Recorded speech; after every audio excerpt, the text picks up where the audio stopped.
Hi hello welcome back to my YouTube channel. Day 2 ಪಾದಯಾತ್ರೆಗೆ ಎಲ್ಲರಿಗೂ ಸ್ವಾಗತ. ಎಲ್ಲರೂ ಹೇಗಿದ್ದೀರಾ? ನೀವೆಲ್ಲ ತುಂಬ ಚೆನ್ನಾಗಿದ್ದೀರಾ ಅಂತ. ನಾವು ನಿನ್ನೆ ಹಾಲ್ಟ್ ಆಗಿದ್ದ ಪ್ಲೇಸಿಂದ ನಡ್ಕೊಂಡು ಹೋಗ್ತಾ ಇದ್ದೀವಿ. ನೀವೆಲ್ಲ ನೋಡ್ತಾ ಇರ್ಬೋದು, ಅಷ್ಟು ಬೆಳಿಗ್ಗೆ ಎಷ್ಟು ಚೆನ್ನಾಗಿದೆ ರೋಡ್ ಸೈಡಲ್ಲಿ ನಡ್ಕೊಂಡು ಹೋಗೋಕ್ಕೆ ಅಂತ. ಇಷ್ಟೊತ್ತಲ್ಲಿ ಬೇಗ ಬೇಗ ನಡ್ಬಿಡ್ಬೋದು, ಬಿಸಿಲು ಟೈಮಲ್ಲಿ ನಡೆಯೋಕ್ಕಾಗಲ್ಲ. ಎಲ್ಲಿ ಟೀ ಅಂಗಡಿ ಇದ್ರೂ ಟೀ ಅಂಗಡಿ ಕೈ ಬೀಸಿ ಕರಿತಾ ಇರುತ್ತೆ, ಟೀ ಕುಡಿ ಬಾ ಅಂತ ಅಂದ್ಬಿಟ್ಟು. ಹಾಗೆ ಎಲ್ಲೆಲ್ಲಿ ಟೀ ಅಂಗಡಿ ಇರುತ್ತೆ ಅಲ್ಲಲ್ಲಿ ಸ್ವಲ್ಪ ಟೀ ಕುಡ್ಕೊಂಡು ಹೋಗ್ತಾ ಇರ್ತೀವಿ.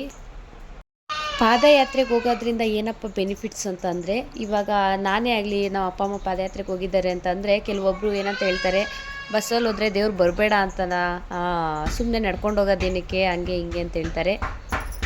ಈಗಿನ ಕಾಲದಲ್ಲಿ ಹೆಂಗಾಗ್ಬಿಟ್ಟಿದೆ ಅಂತಂದರೆ, ಗೋವಾ ಬೀಚಲ್ಲಿ ಮಜಾ ಮಾಡೋಕ್ಕೆ ಹೋಗ್ಬೋದು, ಆದರೆ ಪಾದಯಾತ್ರೆಗೆ ಏನು ಕಷ್ಟ ಬಿದ್ದು ಹೋಗಬೇಕು ಅನ್ನೋ ರೇಂಜಿಗೆ ಆಗೋಗ್ಬಿಟ್ಟೈತೆ. ನಿಮ್ಮ ಮಕ್ಕಳಿಗೆ ಆದಷ್ಟು ಒಂದು ಒಳ್ಳೆ ವಿನಯನ ಕಲಿಸ್ಕೊಡಿ. ದೇವರು ಈ ರೀತಿ ಪಾದಯಾತ್ರೆಗೆ ಹೋಗೋದ್ರಿಂದ ಹೆಲ್ತ್ಗೂ ಒಂದು ಬೆನಿಫಿಟ್ ಇದೆ. ಹಾಗೆ ತುಂಬ ಜನ ಹೇಳ್ತಾರೆ, ನಡೆದಷ್ಟು ಬೇಗ ಮಂಡಿ ಚುಪ್ ಸಾವ್ದೋಗ್ತದೆ, ಮತ್ತು ಮೂಳೆಗಳು ಶಕ್ತಿ ಇರಲ್ಲ, ಎಲ್ಲ ಕಳ್ಕೊಂಬಿಡ್ತಾರೆ, ಹಂಗೆ ಹಿಂಗೆ ಅಂತ. ಏನೂ ಆಗಲ್ಲ. ಹೋದಷ್ಟು ಡೈಲಿ ಬೆಳಗ್ಗೆ ಹೊತ್ತು ಒಂದು ಚೆನ್ನಾಗಿ ವಾಕ್ ಮಾಡ್ದಂಗೆ ಆಗುತ್ತೆ. ಬೆಳಗ್ಗೆ ಒಳ್ಳೆ ಗಾಳಿ, ಒಳ್ಳೆ ವಾತಾವರಣ, ಆರೋಗ್ಯನೂ ತುಂಬ ಚೆನ್ನಾಗಿರುತ್ತೆ. ಹಾಗೆ ಟೈಮ್ ಕರೆಕ್ಟಾಗಿ ಊಟ ಮಾಡ್ಬೋದು, ಟೈಮ್ ಕರೆಕ್ಟಾಗಿ ನಿದ್ದೆ ಮಾಡ್ಬೋದು. ಈ ರೀತಿ ಹೋದಾಗೆಲ್ಲ ಒಂದೊಂದು ಮನೆಯಲ್ಲೂ ಒಂದೊಂದು, ನಮ್ಮ ಕಡೆ ಇದ್ದಿದ್ದ ಜನಕ್ಕೂ ಆ ಕಡೆ ಇರೋ ಜನಗಳಿಗೂ ಒಂದು ಏನು ಡಿಫ್ರೆನ್ಸ್ ಅನ್ನೋದು ಗೊತ್ತಾಗುತ್ತೆ.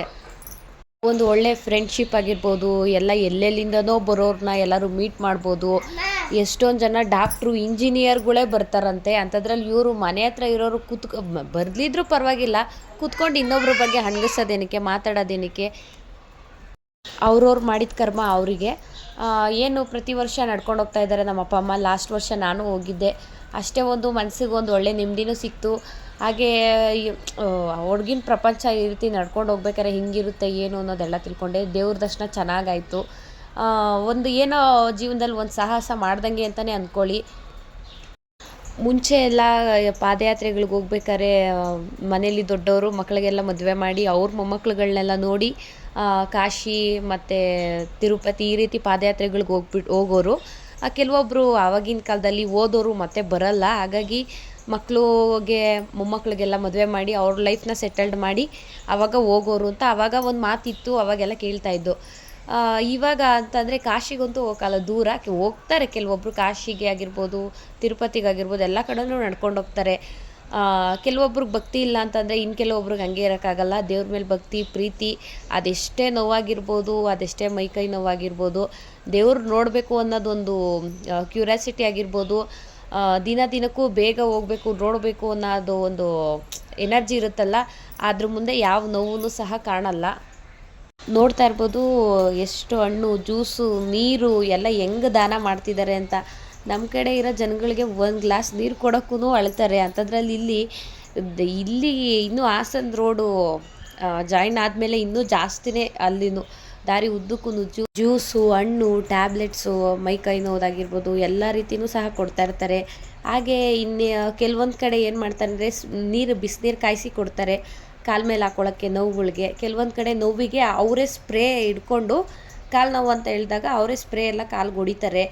ಇನ್ನು ಕೆಲವೊಂದು ಕಡೆ ಇನ್ನು ಅದು ಕೊಟ್ಟಿಗೆ ಹಾರ ಅಂತ ಬರುತ್ತೆ. ಅಲ್ಲಿಂದ ಸ್ವಲ್ಪ ಮುಂದಕ್ಕೆ ಹೋದಾಗ ಅಲ್ಲಿ ಫುಲ್ಲು ಒಂದು ಡಾಕ್ಟ್ರುಗಳದ್ದು ಟೀಮೇ ಇರುತ್ತೆ. ಏನು ಡ್ರೆಸ್ಸಿಂಗ್ ಮಾಡಿಸ್ಕೊಳ್ಳೋದಾಗಿರ್ಬೋದು, ಹಾಗೆ ಕಾಲು ಮಸಾಜ್ ಮಾಡಿಸ್ಕೊಳ್ಳೋದಾಗಿರ್ಬೋದು, ಬಿಸಿನೀರನ್ನ ಕಾಯಿಸಿ ಅದಕ್ಕೆ ಸೊಲ್ಯೂಷನ್ ಹಾಕ್ಬಿಟ್ಟು ಅದರೊಳಗೆ ಸ್ವಲ್ಪ ಹೊತ್ತು ಇಟ್ಕೊಳ್ಳೋಕ್ಕಾಗಿರ್ಬೋದು, ಇಂಜೆಕ್ಷನ್ನು, ಏನದು ಸ್ಪ್ರೇ, ಆಯಿಂಟ್ಮೆಂಟು, ಟ್ಯಾಬ್ಲೆಟ್ಸು ಎಲ್ಲನೂ ಅಷ್ಟೇ ಫ್ರೀಯಾಗಿ ಕೊಡ್ತಾರೆ.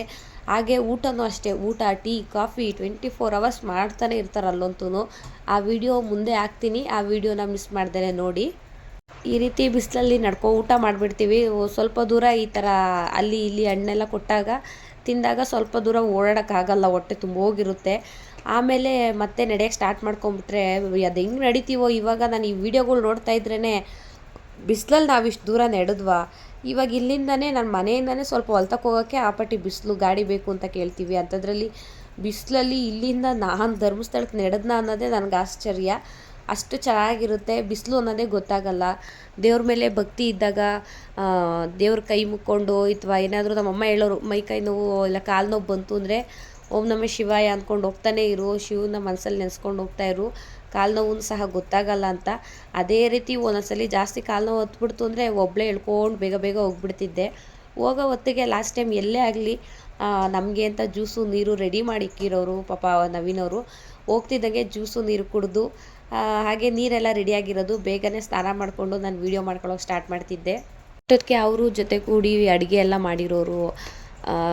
ಏನೆಲ್ಲ ವೀಡಿಯೋ ಎಲ್ಲ ಮಾಡಿ ಸ್ವಲ್ಪ ಹೊತ್ತು ರೆಸ್ಟ್ ಮಾಡ್ಕೊಂಡು ಬರೋತ್ತಿಗೆ ಬಿಸಿ ಬಿಸಿ ಮುದ್ದೆ, ಅನ್ನ, ಸಾರು, ತುಪ್ಪ ಎಲ್ಲನೂ ಸೂಪರಾಗಿರೋದು. ತಿನ್ನೋದು, ಮನಿಕೊಳ್ಳೋದು, ಓಡಾಡೋದು ಅಷ್ಟೇ ಕೆಲಸ. ಇನ್ನು ನಮ್ಮದೇನಿರಲ್ಲ ಅಲ್ಲಿ ಕೆಲಸ. ವರ್ಷಕ್ಕೊಂದ್ಸಲಿ ಈ ಥರ ಹೋಗೋದು ತುಂಬಾ ಚೆನ್ನಾಗಿರುತ್ತೆ.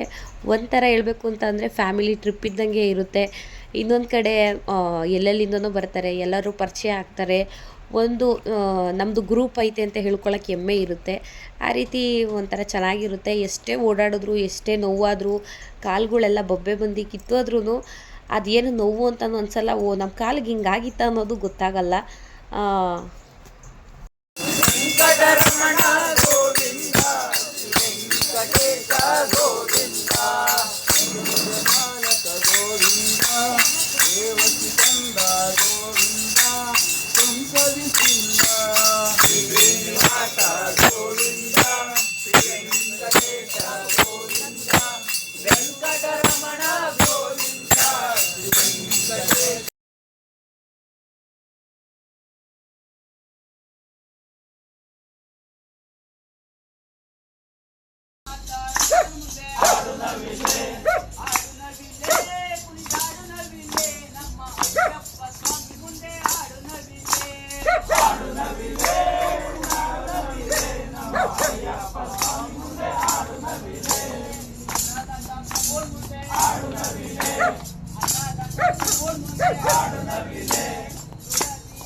ಇವತ್ತಿನ ವಿಡಿಯೋ ನಿಮ್ಗೆ ಇಷ್ಟ ಆಗಿದ್ರೆ ಪ್ಲೀಸ್ ವಿಡಿಯೋಗೆ ಲೈಕ್ ಮಾಡಿ, ಶೇರ್ ಮಾಡಿ. ಹಾಗೆ ನಿಮಗೆ ಪಾದಯಾತ್ರೆಗೆ ಬರೋರ್ಗೆ ಯಾರಿಗಾದ್ರೂ ಇಂಟ್ರೆಸ್ಟ್ ಇದ್ದರೆ ಅಥವಾ ಅವ್ರಿಗೆ ಬರೋಕ್ಕಾಗಲ್ಲ ಅಂತ ಅನ್ನೋರಿಗೆ ಈ ವಿಡಿಯೋನ ಶೇರ್ ಮಾಡಿ, ನೋಡಿ ಆದರೂ ಖುಷಿ ಪಡಲಿ.